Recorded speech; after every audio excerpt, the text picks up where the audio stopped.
My body becomes like a cement. Oh my God. That was the better one. The song Okay. Oh my God.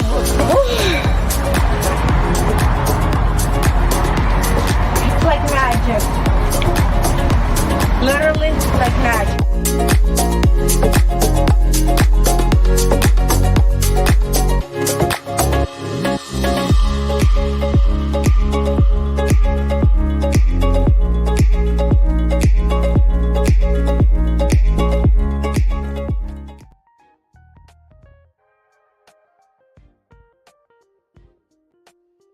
When you do nothing, nothing happens. Best time to take action is now. This is the time to work on you and your business. So I've created a group, an online academy for professionals and entrepreneurs. Power Partners will help you to start helping yourself. Helped me change my life and my business. Not a Toastmasters, it's not a BNI, it's not any of these, but it is. So it's all this stuff in one place. Get the results that you deserve right now. So what are you waiting for? Let's make it happen. See you in Power Partners.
Good morning. Good morning. How are you doing today?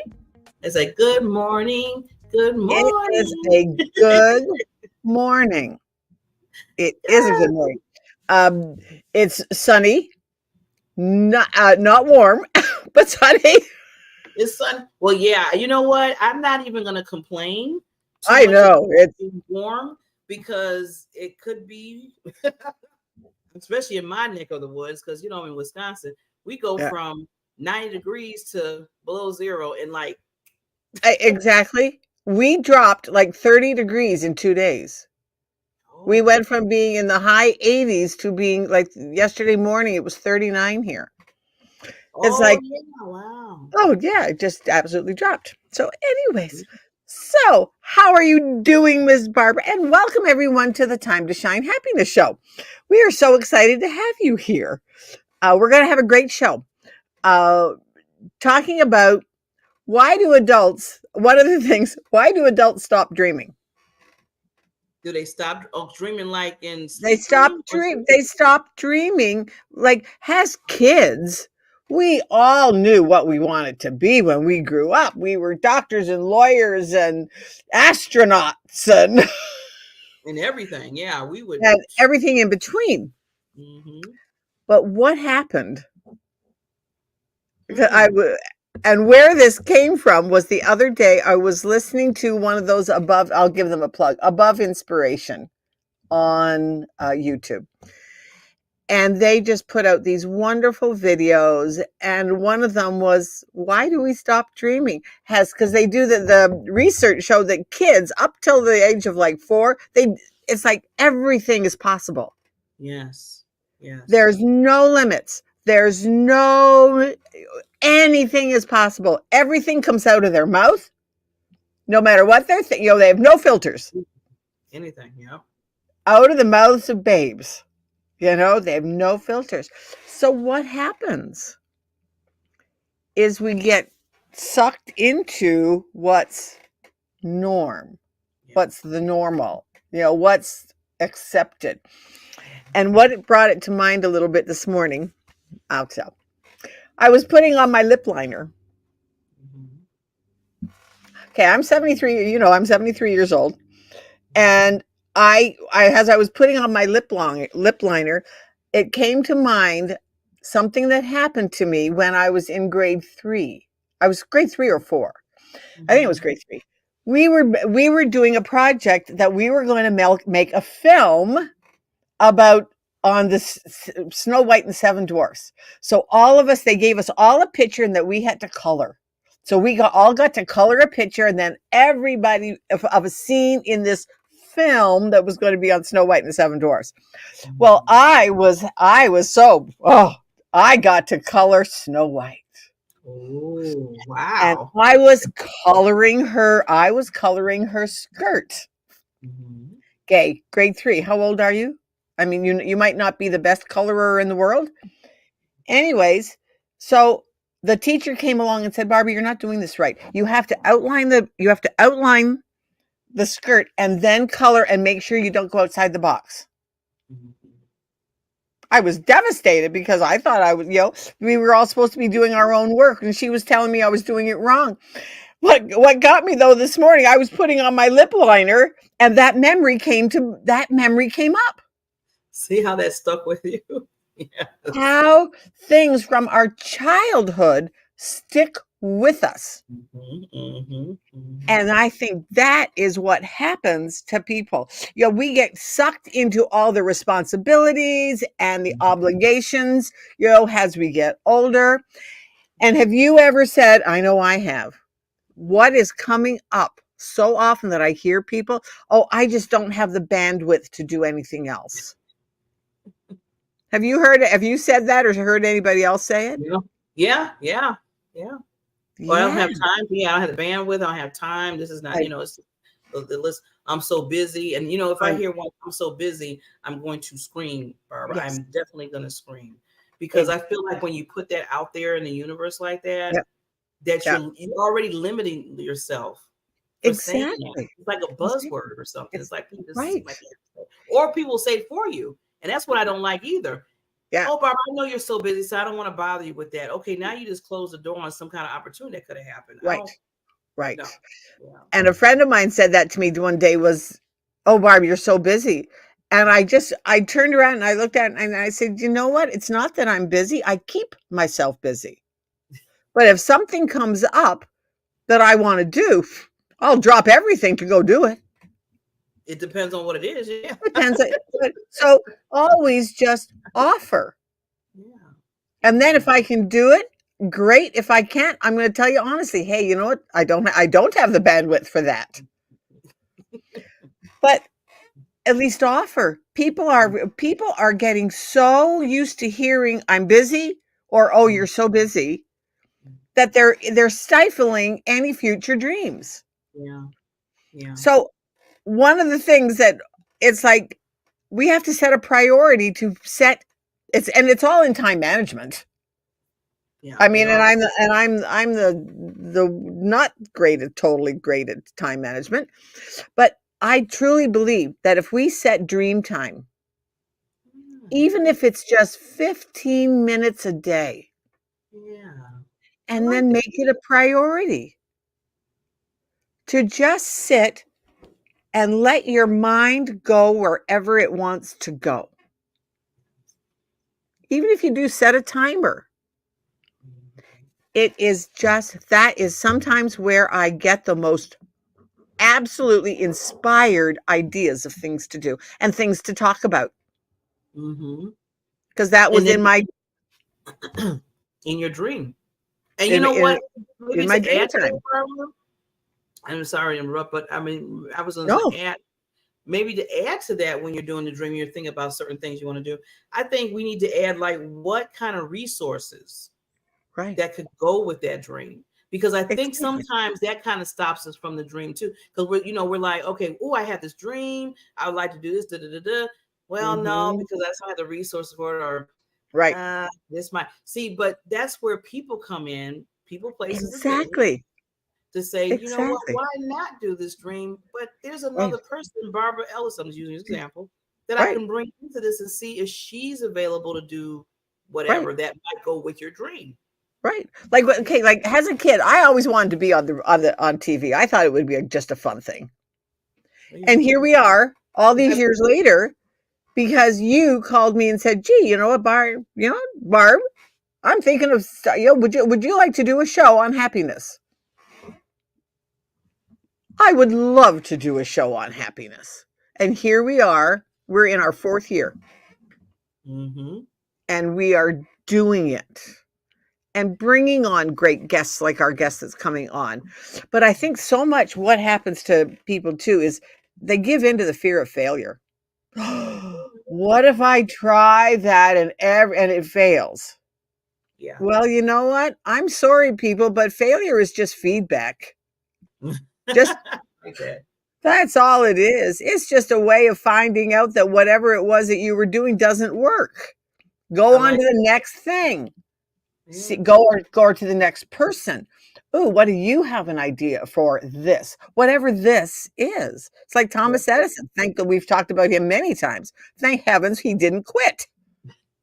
I know, because we would have what's going on right now. We wouldn't have what's going on right now. Light and stuff. In fact, hopefully we have another inventor to come right behind them and do it. Right. If he didn't do it, if he gave up. So to me, they're failures. Like it's feedback. It's just your opportunity to see it as like a learning tool. Mm-hmm. Okay, that didn't work. Mm-hmm. And if you have to, it's a learning opportunity to either reach out to somebody else that you don't know. Oh, would you be interested in helping me with this? Number one, you make new friends. This is exactly what you did. And I am so grateful. You reached out to me and said, hey, you know what do you think? Oh, yeah. And here we are. And it all happened with a networking thing that I kind of started years ago. Yep. And you came in was this bright light, this ray of light that came in. Oh, thank you. And I mean that. You was and every time you came to the monthly, when you used to be able to come to the monthly ones, you always livened up the whole room. And that's why I kept saying, remember I told you, I said, there's something, Barbara. There's something here. I don't know what don't know. We didn't know what it was. I didn't know. I couldn't put my finger on it. But I knew I had to keep you. I had to keep your information. We had to keep connected.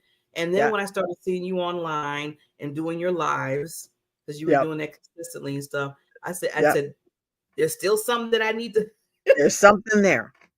And we just created this. You created this show, which like you said, we always say the story. We got our story right, where I kind of was going to be like, Oh, that was when you told me that. I was like, you were going to leave me? And then it was like, no, you're not leaving me. And now you love it. It's because you love us.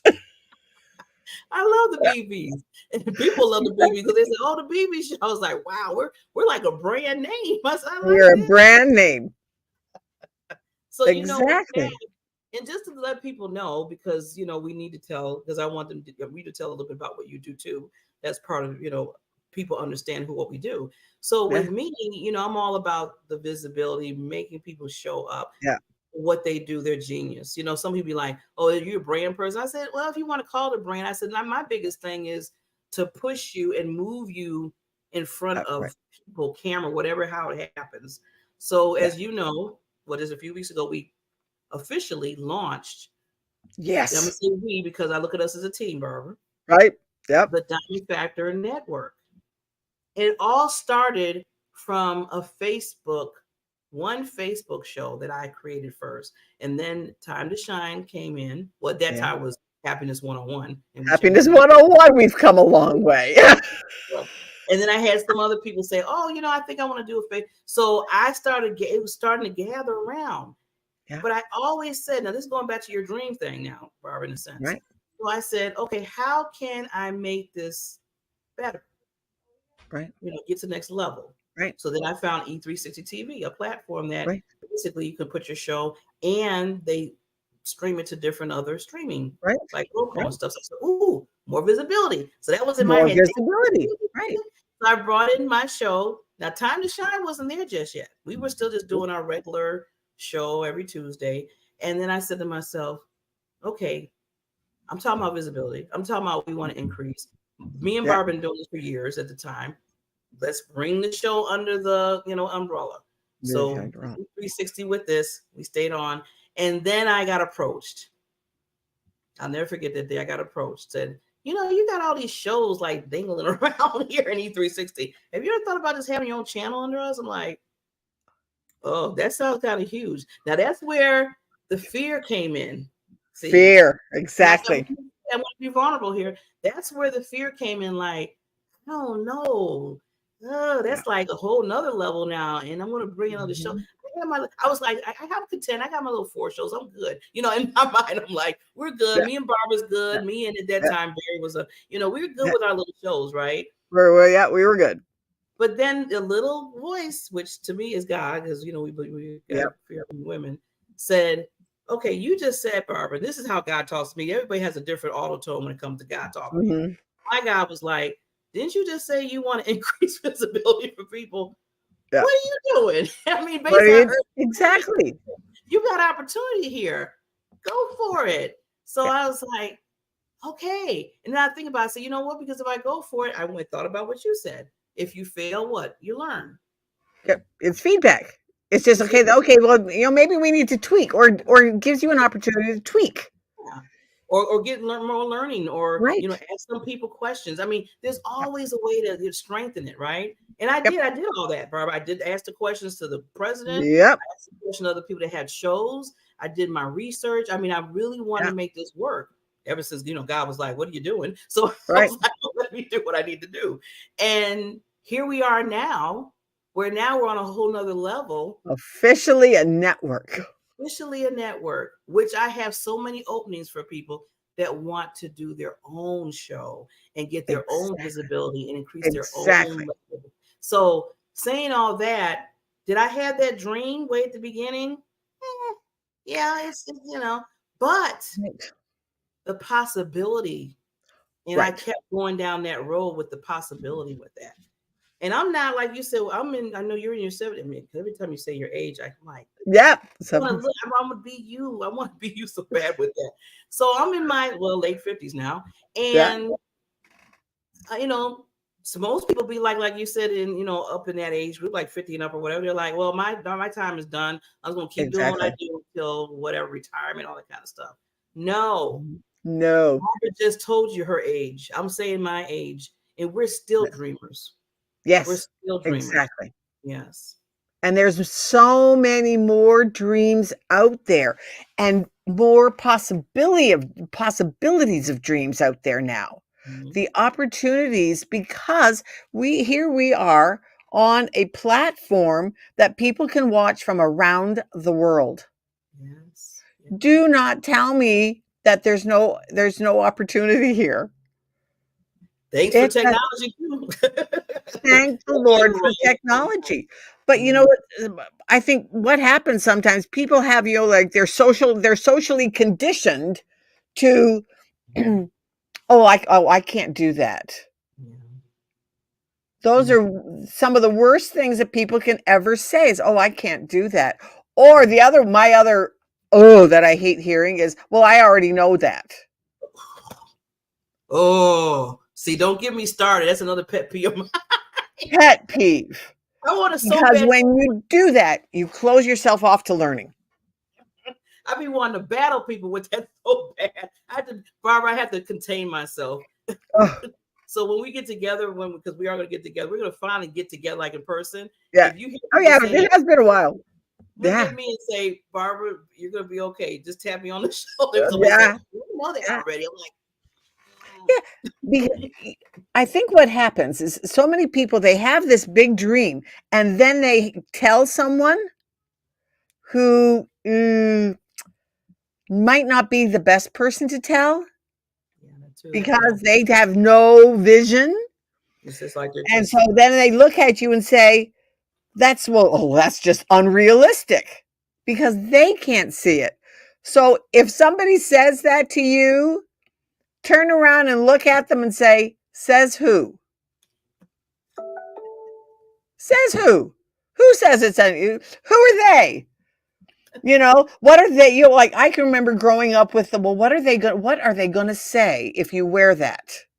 Who are they? Who Who are they? You know, I always ask, And yeah, we're- have we ever found out who are they, Barbara? I mean, you're right. Well, they're gonna say that. They're gonna say this way. Okay, let's get established. Who are they? I Who wanna are know they? because I'm tired of hearing them. Right. Because you're going to have naysayers no matter what. So if you have the naysayers around you, been there, done that, bought the farm, have the t-shirt, you know, that kind of stuff. Find your tribe. Find the people like you and I now, we are part of this tribe that we want people out there having happy, healthy, debt-free, abundant lives and letting everybody in the world know that they have it through visibility. Yes. That's where you and I have meshed because we have now got pretty much a common dream because that is a dream to be happy, healthy, debt-free and abundant. Well, but and then tell everybody else how you got it. Oh wow. Let's get some visibility out there for people. And that's where we come in and we talk about it. Yeah.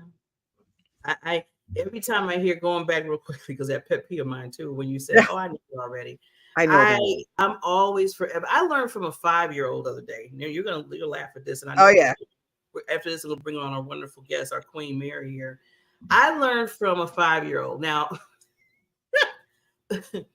I was basically going to the store. And that time it was like it was like last week. It was in the 80s. Okay. So it was kind of hot, and some of the bees and stuff were kind of still out, right? You know. So I'm walking in the door, and the door when I walked in the door to the store, it stayed open. So you know, I basically was because they have like stuff like in front before you walk in, but the door's still open. So the 5-year-old runs up to me. He said, "Shut the door," and I'm like. Well, I'm not in control of that. I mean, she said, "Shut the door. Don't you see the bees are coming in?" Yeah. Yeah, they have no filters. Then I was like, well, he does have a point. Yeah. Yeah.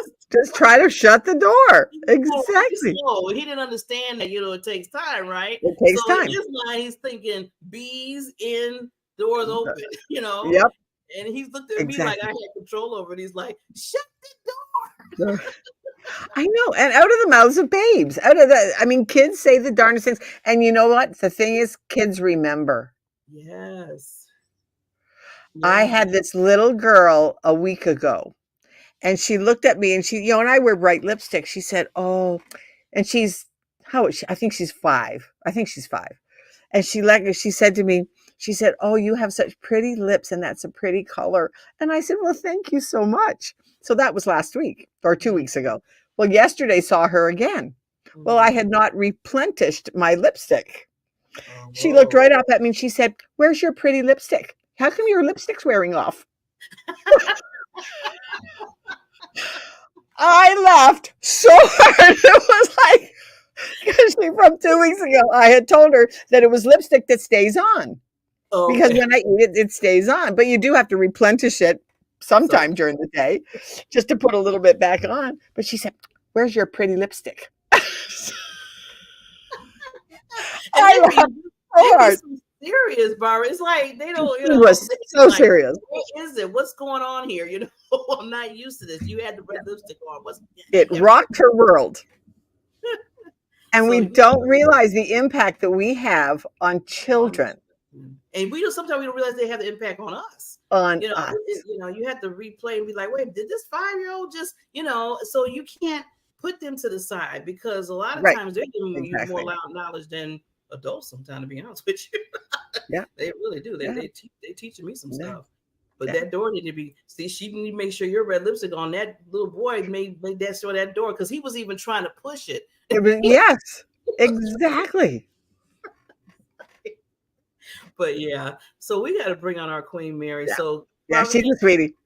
Give us just a little take on who this wonderful queen is, and we're going to bring her up. Well, we met on LinkedIn. However, we live not that far from each other because she lives in the Chicagoland area too, and we have not having the bandwidth. We have tried 3 times to get together. Either I've had to reschedule or she has had to reschedule. But so now come next month, before the weather gets bad, we are determined that we are going to get together. And to just because we've met online and we've had great conversations, but we haven't physically met. And so that's one of the things. But yeah, we talked, well-being, I love her title, that well-being coach. Because it is, we are, like, for me, I'm a transformational life trainer, but one of the things that I have added is wellness because it's your life and wellness. And wellness comes in so many different aspects. You have your mental wellness, you have your physical wellness, but you have financial wellness. Well, okay, let's see which one you need to work on first, because you can't work on all of them. That's where bandwidth comes in. Can't work on all of them. But let's start. Let's just get you started, and then get visible with other people about how you did it. Wow. Because then that ripple effect from you starting with one thing from one of us will go around the world and come back to you tenfold. Yes, love it. So we're going to go to our sponsor, then we're going to bring up Mrs. Queen Mary, and let's get to meet her. I'm ready. Absolutely. Raise your hand if you've ever been busy. Raise your hand if you've ever got tired and feel like you just need a couple days off. Most people would have both hands up right now. That's our world, fast-paced and income-driven. That's why we get caught up in our own lives so often, and that's why it's understandable when most people don't focus on worries that aren't their own. So what makes someone become a humanitarian? Someone whose whole life focuses on the welfare of other humans. When you go back and you see kids that were living on the streets, kids had no structure, they had no routine, people who had nothing, they didn't have meals. When you see that all of a sudden they're waking up, they have structure, they have something to do, they have a meal in their belly, their life changes completely. They, like I said, their self-esteem changes, their self-worth, their ability to know who they are in the world and what they have the potential of becoming, to give that hope, to give that dream, and then to watch people actually use that to do good for themselves and others it's amazing. It becomes an addiction. And with Serena's help, we'll find the meaning of life to a humanitarian. Good morning, everybody. Good morning. Thank you for coming, Mary. How are you doing? I am so fabulous, and I have enjoyed the catching up on your conversation up until now. There's so many passionate topics. I know we work out of all. I can't wait to see where this goes. Well, Mary, it's nice to meet you. And I know any person that Barbara brings, I know they are just amazing. So Mary, just welcome. And if you notice, I call the lady queen, so I'll be using queen throughout the conversation. Just to let you know. I'm going to get one of those crowns. You know what? I do have a tiara. Please hold. Nah! She got a tiara, Barbara. I need to get a tiara. We're going to have to get one. Here we go. Look, okay, I need to get one. That's it. It's official. We have to get them. Yes. Now that we have a new network. Yes. We've graduated from a channel to a network. Yes. I love it. Oh my God, Mary. See, now you're making me jealous. I want it so bad. Hey, by next week, Miss Barb, we have to have them. Okay, that's on my priority list now. I need to give the tiara that Mary has. I highly recommend it. Yes. Well, you highly deserve it. So I just want to let you know. Wonderful. So let's get into the talk, Mary. So tell us a little bit about you before we kind of talk about some topics here. Yeah, so I'll just start with what Barbara had started to say. I am a well-being coach, and I actually came to well-being through leadership. My first career was in public education, and I had this dream that I would be that educator that not only could teach kids with all kinds of disabilities. I was in special education, Let me rephrase it. I could teach kids regardless of what abilities or disabilities they had. And I wanted to create entire buildings and entire districts where every teacher felt confident, where they could teach whomever walked into their classroom and be confident knowing that they could do that. I burned out in that process. And what was interesting about that conversation that I had with my superintendent, right? He pulls me in one day and says, look, Mary, it's not what you're doing. He says, I would be doing exactly what you're doing, but what you're doing is not working. So you have to figure this out or you have to go. And I was like, what the hell? Right? Because everything that I was taught up until that point is you do the right things and you'll be rewarded. And here I'm being told you're doing the right things, but it's not working, so you probably have to go. And so when I went back to my desk after this conversation, I had a conversation with myself. And it's one of those, Barbara, you were talking earlier about the conversations with God and what's God saying to you. So when I went back to my desk and I was replaying these words in my head, and I finally asked myself, Mary, how are you contributing to the conflicts that are happening in this organization right now? Good question. That's a good question. It was the first time I asked myself that question. And what came up for me was a framework that I'd learned in my master's program. And it's the Johari window. And it's really a basis of understanding our biases. But it came up for me. And so basically, there's part of you that you know and everybody else does too. But there's also part of you that you don't know and no one else does either. And so when that came up as the answer to the question, now let me also say, I'm the kind of person that can watch a movie last night and tomorrow I'm going to say, oh, I've never seen that movie before. Right. Right. Things like that just don't stick in my head. And so to have a very specific framework, and I knew the name of the framework pop up, said, this is important. And so, okay, so there's part of me that I don't know. My superintendent doesn't know because I believed he wanted me to be successful. That must be what's holding me back.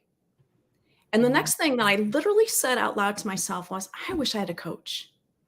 And when I heard myself say that, now this is about 12, 13 years ago, coaching wasn't what it is today. And I'm like, coaching, that's interesting. Let's Google that and see what that's about. And long story short, I decided at that point, oh my gosh, I can't be the only one who's gone down this road of doing the right things, not getting to the right results, burning out in the process. My health had been compromised. My relationships were compromised. And now my wealth is going to be compromised because I'm going to lose my job over this. That I thought, oh my gosh, I could be, because I'm experiencing this, I can be the coach that I wish that I'd had. And so literally that afternoon, I said, okay, this is what I'm going to do next. I got to take this experience and use it to help others. And so I went into coaching, didn't know anything about building a business. I knew nothing about entrepreneurship, really kind of got hung up in that for a year, sat at home, just wondering what I was supposed to be doing, went back to work. Then I was coaching now for a company, school leadership teams here in the Chicago area. I had 4 high schools. It was voluntary to work with me. The 3 of the high schools said, yeah, sure, come on in. We'll take whatever you got. And the 4th one said, you know what? We got this. We'll call if we need you. 4 years later, the 3 schools that I worked with had made so much progress, they were no longer eligible for services. And the one school that said, we got this, was still in the lowest 5th percentile. Now, I'm not taking all of the credit for that, but I have to admit that my influence created some of these results. And so that was validating for me that I like coaching, I'm good at coaching, and I can help people get these kinds of results. And I wanted to do more of that, but now I'm getting laid off because we don't have nobody expected these schools to improve. And so there wasn't any market or, business development happening. And so it's like, congratulations, Mary, we're going to let you go. But again, as one door closes, another door opens. And so I'm on LinkedIn. I have no idea what I'm going to do next. Literally no idea, because I've tried this business thing before and it didn't work. And so I have a colleague I went to NLP training with, had a work anniversary. I simply acknowledged it. Hey, hope things are going well for you. And he came back like within 24 hours and said, are you ready to work with me now? And he's the director of a transformational coaching company. And so I started coaching entrepreneurs. And in order to be able to do that, I had to learn their business model of how they build a business, because I wasn't coaching on the specifics of the model, but I had to understand the model that they were operating from, because I was working on more mindset pieces. What does this mean to you? And where's your motivation and those kinds of pieces. But now I'm also learning how to build a business while I'm also, again, confirming and building my skill set as a leadership coach. Right. Because it all fits together. Yeah. It all fits together. We have to have the mindset, we have to have the physical well-being, and we need to have the finances. Exactly. Because that's when once people understand that they all three go together, that's when people thrive. Right. And isn't it just the most wonderful thing? And I know both of you are going to say the same thing. When you see the light bulb go on and you know that they get it. Yes. Yes. That's like heaven. Yes. Like, ooh, yeah. The whole moment is like, but it's that light bulb that they get it. That with Mary, she, we were just talking about dreams earlier and how, the system, Mary, even through the doors closing and the thing that happened, talking about you're doing everything right, but all that kind of stuff, you didn't let that stop you. Like, you know what? Okay, I got to figure it out. You heard the voice, you heard what you need to do, and you kept pushing, and the opportunity opened up for you because you were on that path. And I like that. That was awesome. I didn't know it at the time. I was not conscious of it. I wasn't aware of it. I am now, so I can now use that intentionally, and I don't have to get stuck, right? I don't have to be in an experience that's painful to me to the extent that now it's painful in my body. I can recognize these things and feel into it. My thinking mind is what got in my way all the time. Like you were talking earlier about, I know that already. Well, as a leader, I thought I had to have all the answers. I had to have all the right answers. Right. And I think that's where my superintendent was saying, well, you're doing the right things, because I knew the right answers, and I'm a visionary, right? And so I can see the answer in action before anybody else is even aware that there's an answer. You know what I mean? Yeah. Right. But the other thing that I when I look back on that, it wasn't just that I was so much in my head and had to have the right answer, but the other piece is that I was holding on to a lot of emotional pain, a lot of trauma. And I thought, I could just keep that to myself. Like, nobody else needs to know about this, right? It has nothing to do with my work, and because clearly I know the right answers. But what I really, again, looking back on it now, is that although I did have the answers that would give people that comfort, like, oh, okay, there's a vision. Okay, we can do this. But I was delivering all of that with a lot of probably anger energy, right? Frustration energy, because that's what I was feeling personally, right? This whole trauma piece. There was a lot of grief in there. There was a lot of anger in there. And I'm thinking, that's me. I'm just holding on to this. But you don't. It oozes out into every word you say, gesture you make, every eye roll that you make. All of that is coming through. And so now I can say, oh my gosh, no one, even though I was doing the right things, nobody could trust me, because energetically they're like, something's not right about this. Right. This doesn't feel right to me. It sounds right to me, but it doesn't feel right to me. And so that's it's like you're not walking the talk. You're talking, but you're not doing you're not doing the walk. Do as I say, not as I do. As I do. Yeah. And I think that for me, that's what I really came to appreciate about leadership is we're often taught to be that leader. Do as I say, not as I do. I'm going to learn how to lead you, but leave me out of it. I'm not held to these expectations. And that's really kind of how I got into this whole concept of well-being is through self-leadership. If I can't lead myself, lead my body, lead my mind, lead my spirit, let me rephrase that. The way I lead myself is how I'm going to lead others. Right. I'm leading myself by criticizing myself, by questioning myself, by challenging myself. That is what I'm going to do to others. But if I can lead myself with grace and compassion and win-win and looking for opportunities and trusting my intuition, That's the kind of leader I'm going to show up as. Right. But before I can be that, I have to become that. Right. Woo. You know, and that, You say what I always say. I didn't mean to cut you off, Barbara. I just wanted just to give her that woo, because I always say that. I said, I cannot sit there and say I'm going to be a visibility person or whatever I'm doing, and I'm not doing it myself. I am not just taking it in and showing up as that, because I want to be a lead and that expert in that. I need to do it myself. Who am I to sit there and say, well, Barbara, Mary, you need to do this? And you can go back and look at me and say, well, Barbara, you don't have half the stuff that you're supposed to be doing. How are you going to tell me that? You know, or you didn't even try it, Barbara. You're really trying to do this with me. So I love that. I'm glad you mentioned that about being that leader within yourself. Yeah. And one of the things that, you know, that I deal with, and the question that I ask people is that, you know, like they'll tell me everything that they do, all those things that you were doing. Yes. Which is great. We have to do things. However, when I sit there and have them take a step back and say, okay, so who are you within that? And ladies, so often they'll look at me and go, I mean, they're like a deer in headlights. Right. We don't know the names. They have no idea. Yeah. You know, and that's why I've created my course. You know, it's called Beyond the Job. Who are you beyond the job? Because so many people equate who they are with what they do, their job title and their job description. Yes. And so we've got a whole generation. Yeah, all the stories that come with that. If I see myself as a business person or an entrepreneur or whatever I label myself, I've got expectations. I've got stories about what that should look like. What that should look like.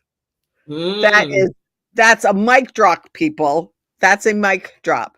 Yes. What it should look like. Yeah. Says who? That's right. Exactly. That's becoming one of my favorite sayings now. Says who? Yes. Who are they?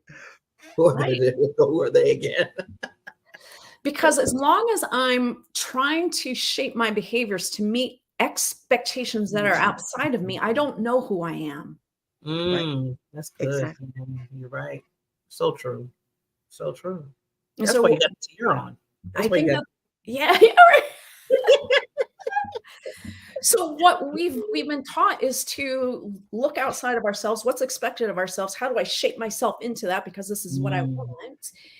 And instead, let's flip that script and say, who do I want to be? Right. Who do I want to be? And what would that feel like? And what would that look like? What would I be doing? Who would I be talking to? Then move out into that space. Now it's me driven. It's not externally driven. It's internally driven. You know, we're still going to have to explore and experiment and try things that don't work and see what does, probably surprise us, right? And be open to those unexpected little gifts that they're just dropped on us all of the time. But if I'm trying to meet somebody else's expectations, I'm going to let those gifts go because it doesn't meet these expectations. Because we don't see them as a gift. No. You don't even notice them. We don't. You don't even notice them. You know, I saw something, I was watching a program on Guy, and I'm not going to remember which one it was, but the story was that when the ships came to the island when Christopher Columbus landed, the Native Americans who were living in that space literally could not see those ships coming until they were on the shore because they had no frame of reference for what this could be. Now, I don't know if I believe that or not 100%, but the point is, going back to what you were saying, Barbara, about we don't recognize it because it doesn't align with what we're looking for. Right. And if I'm looking for what other people expect, I'm going to miss all of these gifts that align with who I really want to be. Ooh, that's powerful. So true. So true. And I think that's how so many people right now are living their lives. Yes. Which is part of why this show is in existence. Yes. And still in existence. I love it. Because it's relevant. And more and more people want to live in the light. They've been in this darkness of oppression, of stress, of identity crisis. Who am I? Right. And we just think that that's what we're supposed to be doing. I'm supposed to have this identity crisis. I'm never supposed to come up with an answer, right? Right. My body is supposed to decay as I get older. I'm supposed to have aches and pains. I don't know. Maybe, after you all are obviously baby boomer. Well, I don't know. Barbara, you might be kind of in I'm that. a baby boomer. You're definitely a baby boomer. Yeah, I just over. yeah, I think the Gen X, well, baby boomers also challenged the generation before. It's Gen X is challenging the baby boomers, and the millennials are challenging us. And I think that's what's supposed to happen, right? Every generation has an opportunity to see what they were taught and to discard the teachings that don't align with who we really are. And I think that's what we're seeing as collectively this evolution of humanity. Yeah, you're right. You're right. It's funny you said that, because I was just having a conversation with somebody who was in their 20s. Okay. And just yesterday I was interviewing them and a few other ladies, and I really was so happy to hear what she said. Now, she said she just turned 27. She has 4 children. She bought her first house when she was 21. She has a PhD now at 29 years old. And she said, Barbara, you know what helped me with getting through all that is listening to my elders.